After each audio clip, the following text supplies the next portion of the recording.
ربنا آتنا في الدنيا حسنة وفي الآخرة حسنة وقنا عذاب النار. Louange à Allah, nous le louons, nous implorons son aide et son pardon. Nous recherchons refuge auprès d'Allah contre les maux de nos âmes et les méfaits de nos actions. Celui qu'Allah guide, nul ne peut l'égarer, et celui qui l'égare, nul ne peut le guider. J'atteste qu'il n'y a pas d'autre divinité digne d'être adorée excepté Allah, seul et sans associé. Et j'atteste que Mohammed est son serviteur, son bien-aimé et son messager. Il l'envoya par miséricorde envers l'humanité. Il l'envoya après un intervalle sans messager. Il divulgua son message, remplit son devoir, conseilla sa communauté et combattit sur le sentier d'Allah de la meilleure façon. Allah sortit par lui certains hommes égarés des ténèbres à la lumière. Il les guida, il fit vivre des cœurs qui étaient morts. Il répandit la lumière qui remplit les horizons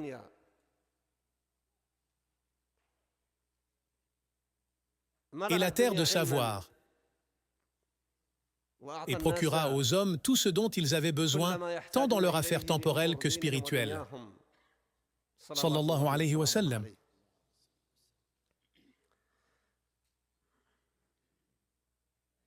Avant Muhammad sallallahu alayhi wa sallam, la mission des prophètes était consacrée à leur peuple. Après la mort de chaque prophète, Allah le faisait suivre par un autre prophète ou messager. Allah révèle, il n'y a pas eu de communauté sans avoir laissé d'avertisseurs. C'est-à-dire que tous les peuples des civilisations passées connurent un avertisseur. Allah déclare également, nous n'allions pas châtier un peuple avant de lui envoyer un messager. C'est exactement ce que le Seigneur fit. Il envoya les prophètes et les messagers depuis Adem. Nuh fut le premier messager. Le noble Coran relate certaines histoires des prophètes, ce qu'ils subirent de la part de leurs différents peuples, et le sort qui fut réservé aux égarés qui s'opposèrent à leur prêche en s'érigeant en ennemis. Allah laisse un délai aux injustes, mais lorsqu'il les prend, sa sentence est impitoyable. Les prophètes se succédèrent chez les tribus d'Israël.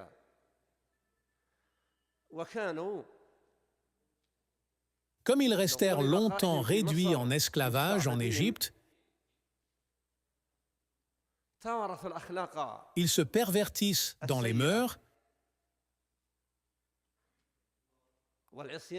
et ils devinrent rebelles à tel point qu'ils osèrent dire à Moussa, « Va toi et ton Dieu pour combattre, nous attendrons ici. »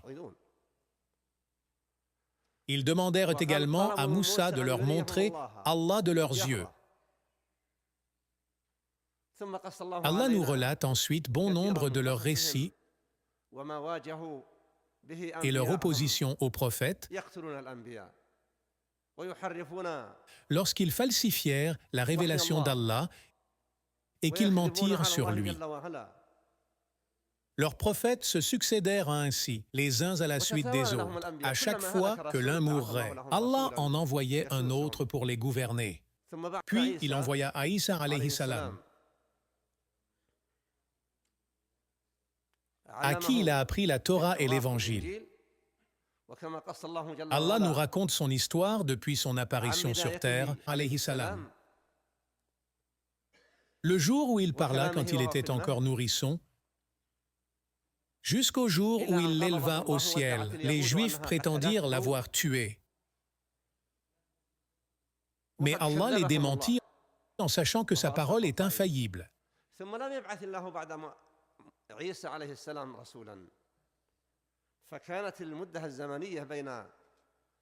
Cette époque intermédiaire entre Isa alayhi salam et le maître des hommes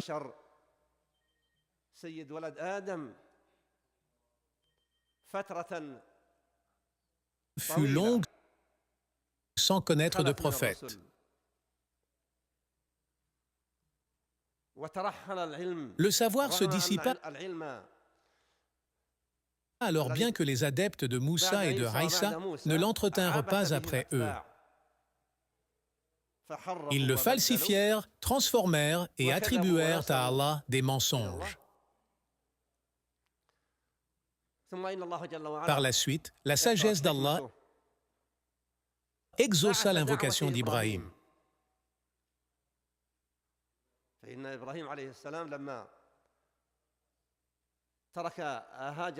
Après avoir abandonné Hajar et son fils dans une vallée désertique, il se retourna au loin en direction de la Qibla pour implorer comme Allah nous le relate. « Seigneur, j'ai installé ma progéniture dans une vallée non fertile auprès de ta maison sacrée, etc. » Il demanda au Seigneur d'envoyer aux hommes un messager issu des habitants de la Mecque. Muhammad sallallahu alayhi wa sallam fut ainsi le fruit de l'invocation d'Ibrahim. Ce long intervalle fut sans prophétie sur toute la surface de la terre. Les hommes répandirent le grand associationnisme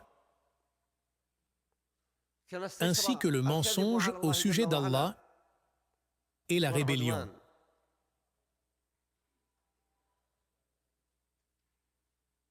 Ainsi, selon sa sagesse et sa volonté, Allah envoya Muhammad aux hommes, sallallahu alayhi wa sallam.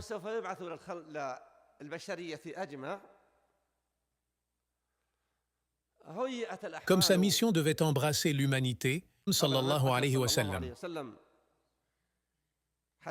Sa jeunesse fut accompagnée d'événements précurseurs à son avènement entre lui et son peuple qui était idolâtre. En effet, les Mécois étaient adorateurs des idoles et avaient pour coutume de consulter le sort. Il restait chez eux certaines traces de la religion fidèle au Seigneur d'Ibrahim, mais ils la corrompirent tellement qu'ils le représentèrent, lui et son fils Ismaïl, en train de consulter le sort. Le prophète ouvrit la Kaaba. Il y entra pour voir les statues, notamment celles d'Ibrahim et d'Ismaïl, représentées en train de consulter le sort. Il exclama alors « Qu'Allah les avilisse !» Par Allah, les Arabes savaient très bien qu'ils n'ont jamais consulté le sort. Allah n'envoya pas ce prophète aux hommes sans le préparer au préalable à recevoir sa mission. Avant son avènement, tout au long de sa jeunesse, il connut le respect et la considération de son peuple. Allah le fit naître l'année de l'éléphant. Comme pour faire savoir aux hommes du temple sacré. Le jour où Allah créa les cieux et la terre, allait prochainement connaître un certain destin. Lorsqu'une armée voulut détruire la Kaaba à l'aide d'un éléphant, Allah notre Seigneur nous relate cette histoire à travers le Coran. Il les extermina pour les rendre comme de la paille broyée, comme le relate la sourate l'éléphant.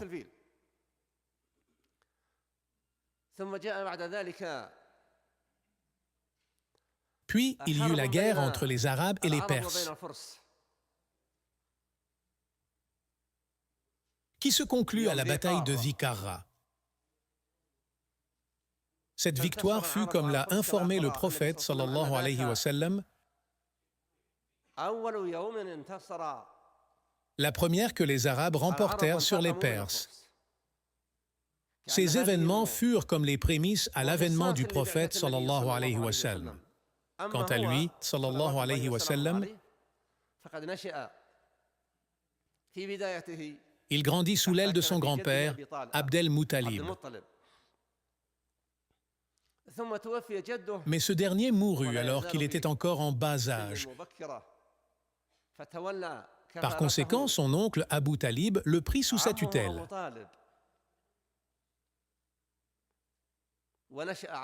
Il eut une jeunesse exemplaire, sallallahu alayhi wa sallam, au niveau de son comportement et de son honnêteté, à tel point que son peuple le surnommait le loyal. À l'époque de la reconstruction de la Kaaba, une polémique éclata entre les Qurayshites pour désigner qui devait remettre la pierre noire à sa place.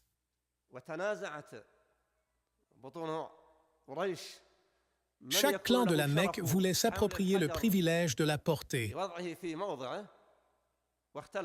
Après maintes discussions, ils conclurent de remettre cette affaire à la première personne qui entrerait dans le temple. Comme le prophète entra le premier, ils s'écrièrent dès lors d'une seule voix « Voici le loyal ». Il leur préconisa de poser la pierre dans un vêtement dont le pan fut tenu par un membre de chaque tribu afin de le soulever pour la lui remettre afin qu'il la mette à sa place.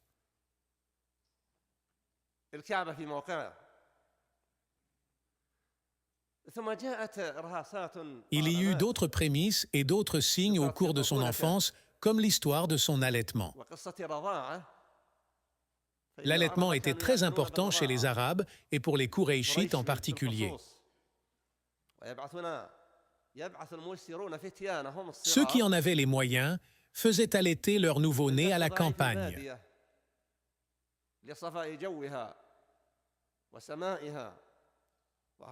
En raison de son air pur, les enfants pouvaient ainsi affronter la vie pleine d'énergie et d'endurance. Ainsi, Halima se rendit à la Mecque au milieu d'un groupe de nourrices dans le but de proposer son lait aux Qurayshites. Les nourrices ne voulurent pas s'encombrer de Muhammad, car il était orphelin. En effet, il n'avait ni père, ni mère, ou plus exactement, sa mère n'était pas fortunée. Au retour, les femmes du groupe emportèrent toutes un nourrisson.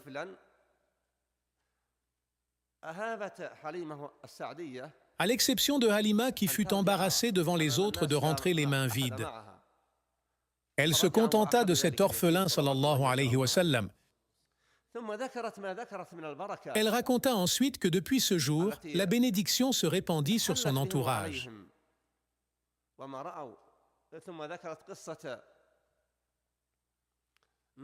Halima raconta aussi l'histoire où son fils craignit pour la vie de son frère de lait, sallallahu alayhi wa sallam.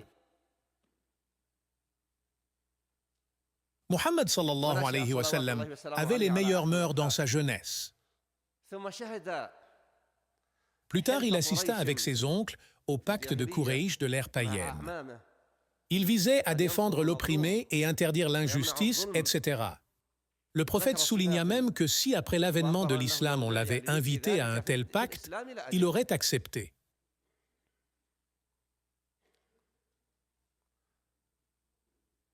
Par la suite, il se lança dans le commerce, grâce notamment à l'argent de Khadija, qu'Allah l'agrée, avec laquelle il connut sa première union, période durant laquelle il n'eut pas d'autre épouse. Il spécifia à son sujet qu'elle comptait parmi les femmes accomplies. Il dit, sallallahu alayhi wa sallam, « Il y a beaucoup d'hommes accomplis, mais parmi les femmes, seuls un tel et un tel sont accomplis. » Il compta Khadijat entre autres, qu'Allah l'agrée. Sa biographie rapporte notamment qu'il voyagea dans le Chem avec son oncle Abu Talib. En arrivant dans la région, ils passèrent devant le moine Bouhaïra qui reconnut sa description et prévint la caravane que les Juifs de la région du Chem risquaient de s'en prendre à lui, étant donné que sa description figurait dans les premières écritures de la Torah et de l'Évangile. Une personne suffisamment perspicace peut se rendre compte qu'il s'agit bien de Muhammad, dont les Écritures font mention. Après avoir entendu cette mise en garde, Abu Talib renonça à continuer son voyage afin de ramener son neveu à la Mecque.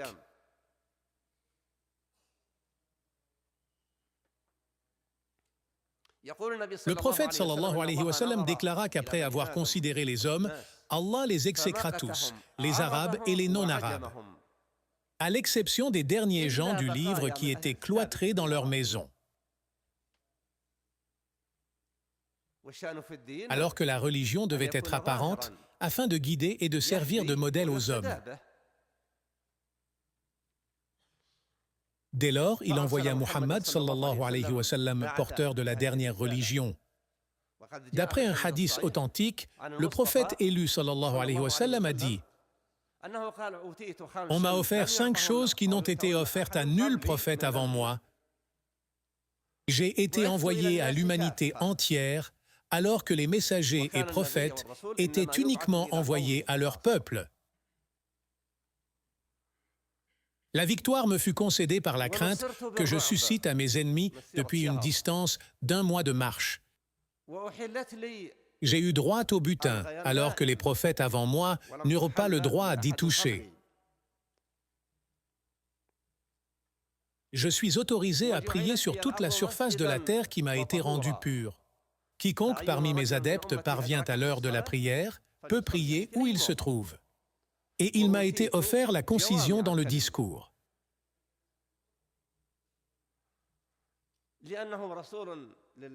Comme il était le messager de toute personne responsable sur terre, il devait bénéficier des atouts conformes à sa mission. Il affirma en effet, sallallahu alayhi wa sallam, « Tout prophète ou messager avant moi recevait d'Allah les miracles capables de convaincre les gens de son époque. Quant à moi, mon miracle, c'est un livre que l'on récite, le Coran.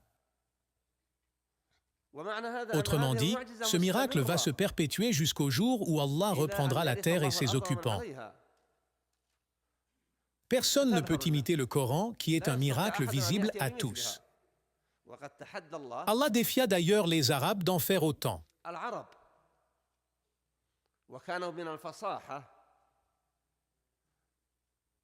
Pourtant, on prenait exemple sur les Arabes pour parler de l'éloquence tant ceux-ci la maîtrisaient. Allah les défia ainsi de fournir ne serait-ce qu'un seul chapitre identique au Coran. Cela leur serait tout bonnement impossible, même s'ils s'entraidaient à le faire et même si les démons et les hommes se réunissaient pour relever un tel défi. Le point le plus important sur lequel se concentre la prédication du prophète, c'est de vouer l'adoration exclusive au Seigneur.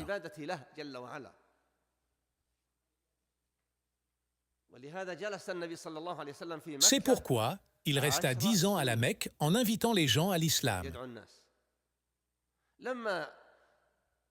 Dès l'avènement de cette nouvelle religion, les Arabes parmi son entourage s'opposèrent à son prêche, ainsi que les autres Arabes de la péninsule. Ils ne purent toutefois jeter la suspicion sur son passé. Il n'avait pas la prétention de rétablir un pouvoir déchu, ni de récupérer les biens qu'on lui aurait usurpés. Il n'avait d'ailleurs aucun penchant pour ce bas monde pour que l'on pût ainsi douter de ses intentions. Et il n'était pas non plus inconnu des siens. Il était, comme il le dit lui-même, sallallahu alayhi wa sallam, l'élite de l'élite de l'élite. En effet, Quraysh était la plus noble tribu arabe et son grand-père, Abd el-Muttalib, était le maître de la vallée. Il était le maître de la Mecque. Ses oncles paternels étaient l'élite de Quraysh. Personne ne pouvait ainsi railler le rang qu'il avait au milieu des siens. Sallallahu alayhi wa sallam.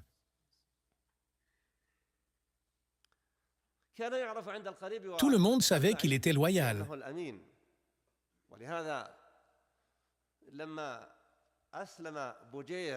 Bujir ibn Zuhair ibn Abi Sulma se convertit. Mais son frère Ka'b, allié au Ben Aswad, n'en fit pas autant. Il s'opposa même à cette conversion sans toutefois condamner Muhammad sallallahu alayhi wa sallam en disant « Tu as choisi une religion que n'a connue ni père ni mère.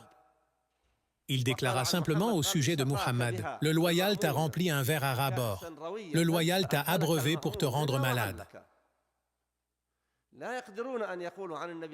Les Arabes ne trouvaient rien à dire à son encontre, sallallahu alayhi wa sallam. Mais ils avouaient qu'ils restaient attachés à la religion de leurs ancêtres. Ce fut pourquoi Abu Talib objecta aux Qurayshites qu'il savait très bien qu'il ne démentait pas les paroles de son neveu et qu'il ne pouvait raconter des fables. Pourtant, il ne se convertit jamais, mais en cela, Allah est savant et sage. Il prit la défense du prophète d'Allah, bien qu'il gardât sa religion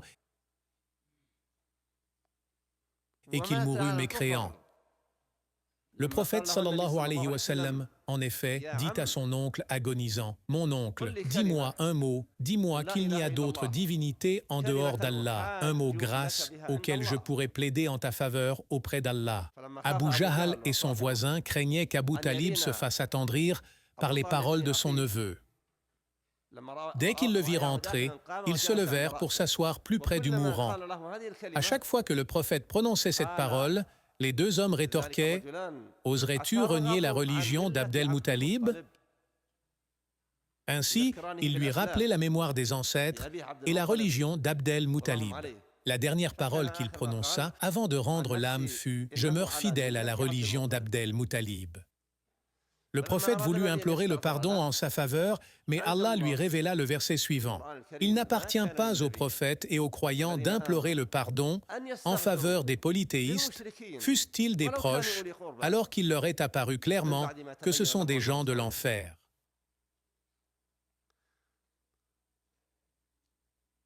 Toutes les conditions étaient remplies chez le prophète sallallahu alayhi wa sallam pour qu'il puisse mener à bien sa mission. Il révélait déjà certaines informations avant de recevoir l'ordre qu'il mit en exécution, de propager son message. « Ô toi qui te couvres sous ton manteau, lève-toi et avertis les hommes. »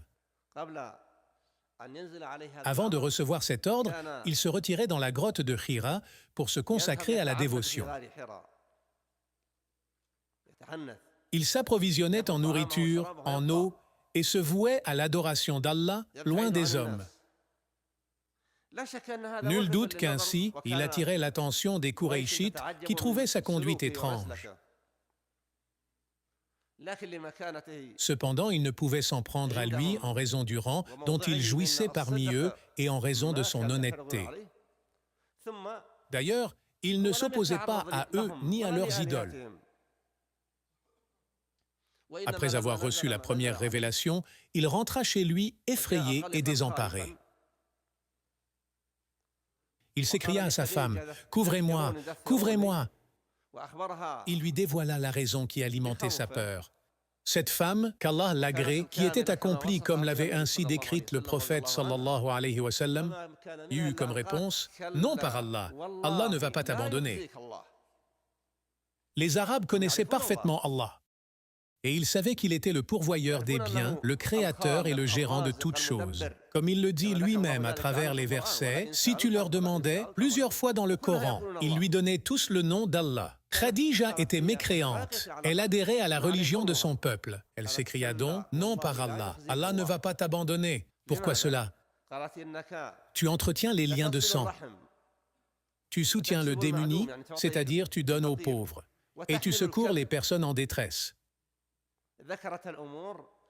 Elle cita ainsi des gestes altruistes que peu de gens sont capables de faire.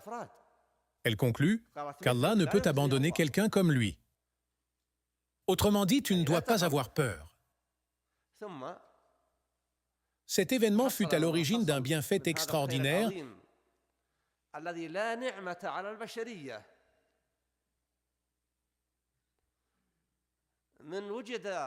que jamais l'humanité n'avait connu depuis son apparition sur Terre. Il n'y eut pas de bienfait plus grand que l'avènement de Muhammad sallallahu alayhi wa sallam.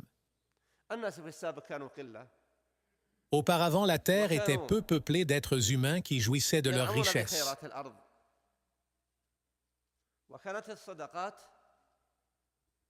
Si l'on réunissait une grande quantité d'aumônes, elle était consumée par le feu. Cela n'empêchait pas d'y avoir l'aumône individuelle. Comme dans l'histoire de cet homme où des générations anciennes déclarèrent « Je vais donner l'aumône cette nuit ».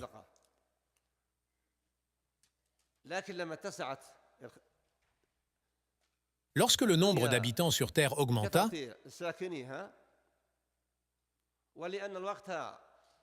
et qu'une nouvelle page de l'humanité allait s'ouvrir jusqu'à une période déterminée, selon une certaine sagesse venant du plus grand des miséricordieux, le porteur d'une religion à la fois intégrale et universelle fit son apparition.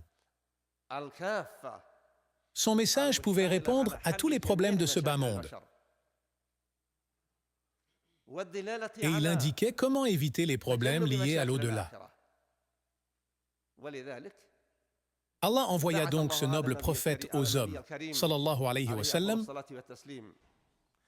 pour leur prêcher l'unicité d'Allah et son adoration exclusive, qui impliquait de se détourner de l'association.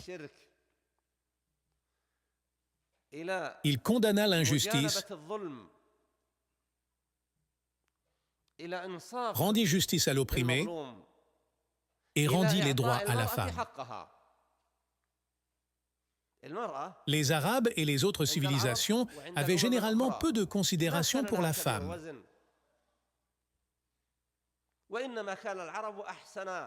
Bien que les Arabes de l'ère païenne lui accordaient plus de respect que les autres peuples,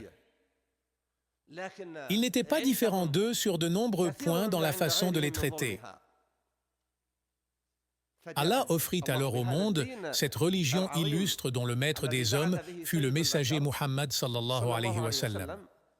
Ce dernier concéda à la femme tous les droits qui correspondaient à sa condition. Il la délivra de son avilissement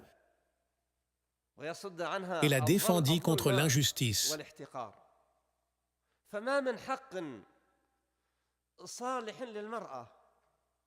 La religion musulmane offrit à la femme tous les droits qui lui conviennent et qui n'impliquent aucune humiliation.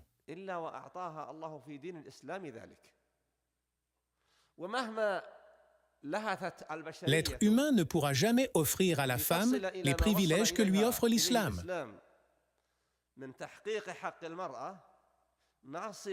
Au niveau de ses droits, de sa défense et de sa protection.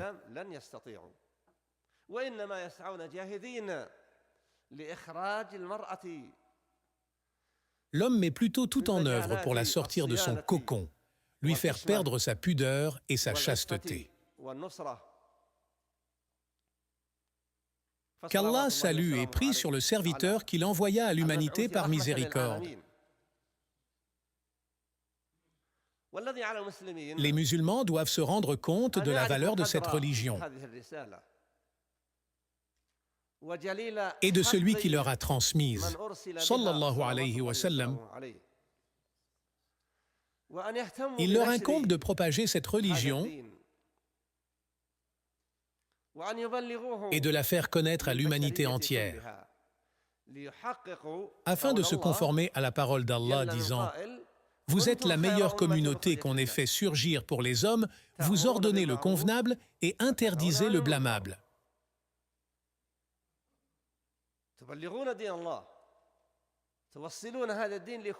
Vous transmettez la religion d'Allah vers tous les coins de la terre dans la mesure du possible. Le prophète sallallahu alayhi wa sallam informa que cette religion allait se répandre à tous les endroits où passe le jour et la nuit.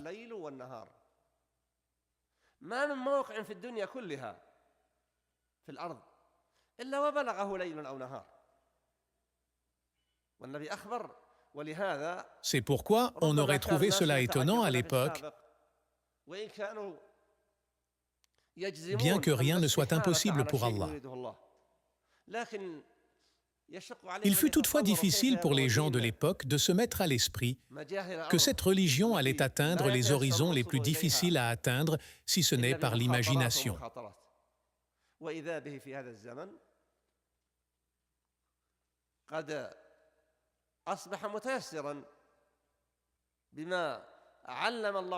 Aujourd'hui, il est beaucoup plus facile de prêcher l'islam grâce aux différents moyens de communication.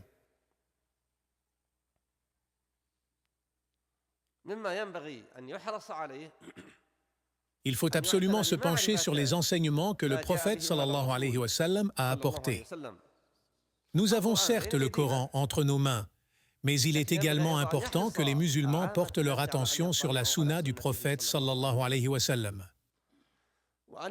Ils doivent connaître son histoire avant son avènement, après son avènement, la première période de son prêche, la période où il ordonna d'émigrer à Médine et où il brandit l'étendard de la guerre sur le sentier d'Allah. Le djihad est l'un des plus grands symboles de la religion.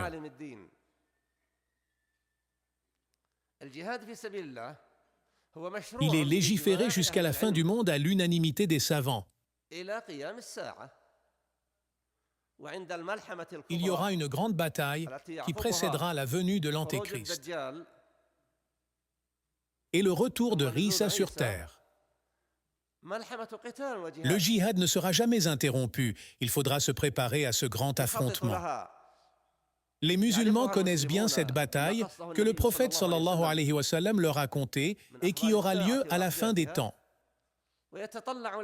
Les juifs et les chrétiens attendent aussi cet événement. Mais ils en ont une connaissance trop vague. Qu'ils détiennent des restes des premières écritures. Ils en ont donc une connaissance déformée. Quant aux musulmans, ils reçurent directement cette prédiction du prophète. Car Allah préserva la loi de Muhammad sallallahu alayhi wa sallam et il facilita ses adeptes de la sauvegarder. C'est nous qui avons fait descendre le rappel et c'est nous qui en sommes gardiens. Allah prédisposa des hommes au service de la tradition prophétique, ils la défendirent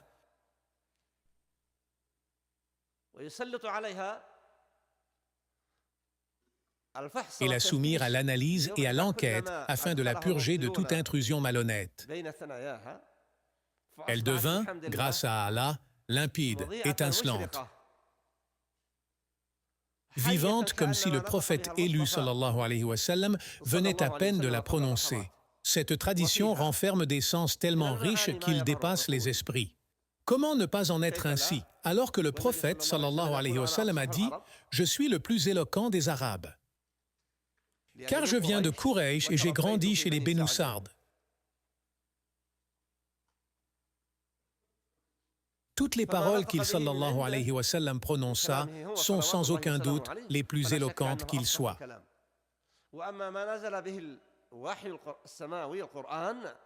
Quant à la révélation céleste, le Coran, c'est la parole d'Allah que nul ne peut égaler de près ou de loin.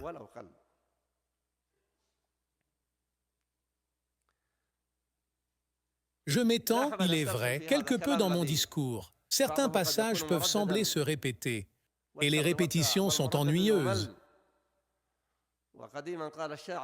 Comme l'ancien poète a pu dire, nous ne faisons qu'emprunter ou répéter inlassablement nos paroles.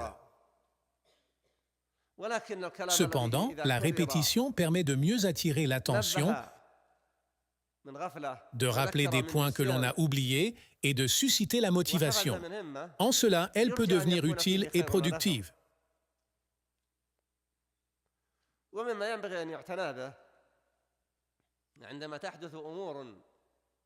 Lorsque quelqu'un viole les valeurs sacrées des musulmans,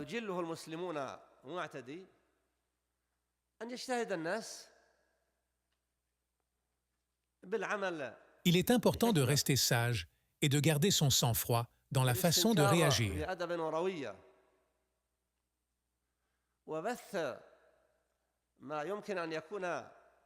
Il faut propager un discours utile afin de faire prendre conscience aux gens l'importance de leur religion, des fruits qu'elle engendre pour ses adeptes fidèles, de l'importance de leur prophète,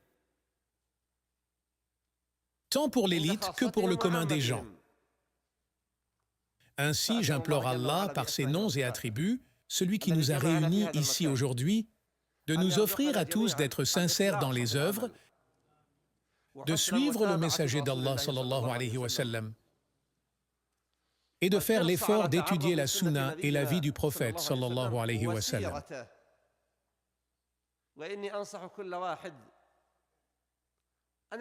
Je conseille à chacun de consacrer ne serait-ce qu'un peu de temps à lire la biographie du prophète élu sallallahu alayhi wa sallam,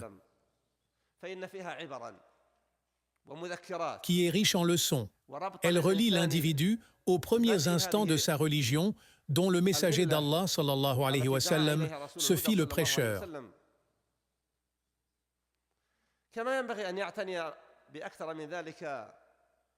Avant tout, il est indispensable de lire le Coran,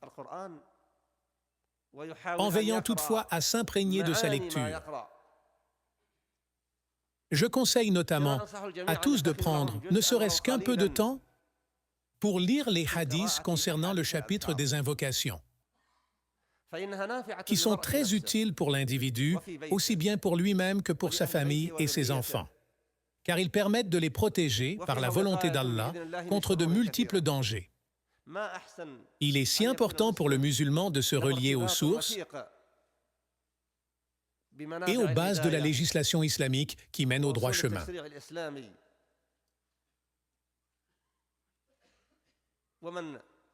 Allah confère à celui qui le craint de multiples opportunités dans la vie qu'il n'aurait pu avoir si ce n'était par son appui. J'implore également Allah de faire triompher l'islam et les musulmans et de rabaisser les mécréants et la mécréance, qu'il protège la religion et qu'il arrange la situation des musulmans partout dans le monde et qu'il les ramène noblement à leur religion. Car le seul moyen de se renforcer et de triompher, c'est de revenir à sa religion. Comme le confirme un hadith que j'ai probablement dû citer aujourd'hui ou à d'autres occasions, selon lequel le prophète sallallahu alayhi wa sallam dit « Si vous avez recours à la vente à terme, si vous vous tenez à la queue des vaches et si vous abandonnez la guerre sur le sentier d'Allah, Allah vous frappera d'une humiliation qui ne vous sera enlevée tant que vous ne reviendrez pas à votre religion. » Revenir à sa religion ne consiste pas à dire que je suis musulman, que je fais la prière et le jeûne. Mais il incombe plutôt de respecter les piliers de l'islam sans lesquels la religion ne pourrait tenir. Il faut ensuite respecter les lois de l'islam, éviter les interdits au niveau de l'argent acquis, de la boisson, de la nourriture et des relations sexuelles.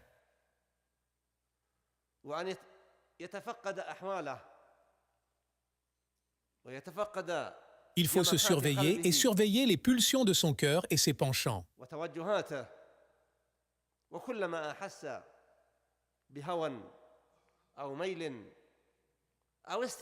Si l'on sent qu'il dévie ou qu'il s'adonne aux bonnes œuvres avec paresse, il faut se remettre en question. Car personne ne peut se passer de son Seigneur et tout le monde a besoin de l'implorer.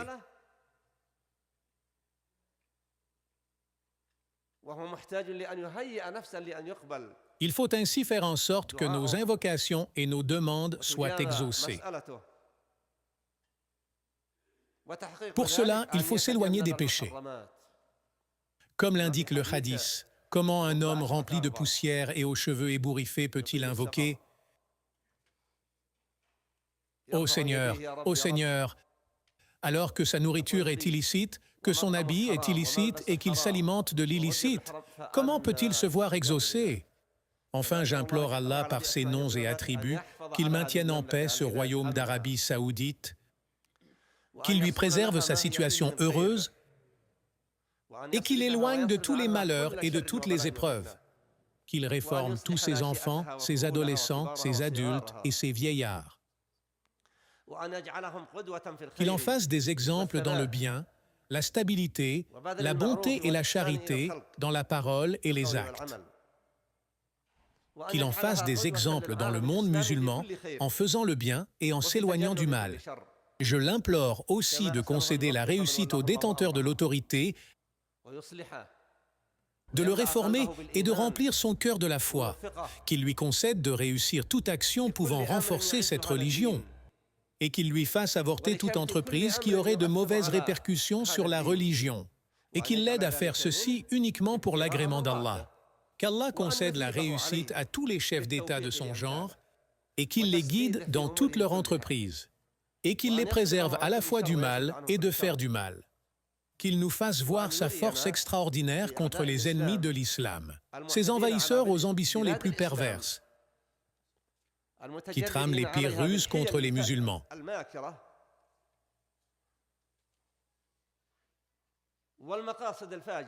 Certes, sa force est extraordinaire, qu'il leur inflige au plus vite toutes sortes de châtiments, qu'il varie aussi entre les châtiments, afin qu'il soit à l'origine du réveil des musulmans pour leur bien présent et futur. Allah, certes, répond aux invocations. Que les prières d'Allah soient sur Muhammad, ses proches et ses compagnons, et qu'il le salue abondamment. La suite de la biographie du prophète, par Cheikh Fawzan, dans quelques jours, Inch'Allah. N'oublie pas de liker et de t'abonner.